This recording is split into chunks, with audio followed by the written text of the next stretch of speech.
اللہ کے رسول صلی اللہ علیہ وسلم نے فرمایا کہ 3 لوگ ایسے ہوں گے قیامت کے دن جن کی طرف نہ اللہ دیکھے گا، نہ ان سے کلام کرے گا،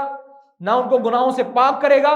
اور ان کو اللہ تعالیٰ دردناک المناک عذاب دے گا، رسوا کن عذاب دے گا۔ صحابہ فرماتے ہیں کہ من ہم یا رسول، خوابوا وخسروا من ہم یا اللہ کے رسول، یہ بدبخت ہیں کون؟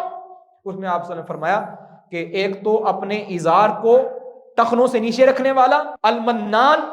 احسان کر کے احسان جتلانے والا، لوگوں کو نیکی کر کے نیکی کا پھر بدلہ لینے والا، اور آگے فرمایا والمنفق سلعتہ بالحلف الکاذب، اور جھوٹی قسمیں کھا کر، جھوٹ بول بول کر لوگوں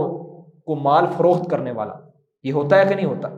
اس کی جتنی بھی صورتیں آپ بنا لیں ساری کی ساری اس جھوٹ کے اندر آ جاتی ہیں۔ تو لوگ اللہ کے نام پر اعتبار کرتے ترک کر کے آپ سے شہد خرید لیتے ہیں، آپ سے دیگر چیزیں خرید لیتے ہیں اللہ کے نام کا اعتبار کرتے ہوئے، اور انسان اللہ کے نام کو غلط استعمال کرتے جھوٹی قسم کھاتا ہے اپنے مال کو فروخت کرنے کے۔ تو یہ انسان دراصل اپنے آپ کو 4 بڑے عذاب کا شکار کر رہا ہے۔ ایک، اللہ ان سے کلام بھی نہیں کرے گا، اس قابل ہی نہیں سمجھے گا، اس قابل ہی نہیں سمجھے گا کہ اللہ اس سے کلام کیا جائے، اس کی طرف رحمت کی نظر سے دیکھے گا ہی نہیں، اللہ تعالیٰ اس کو گناہوں سے پاک ہی نہیں کرے گا۔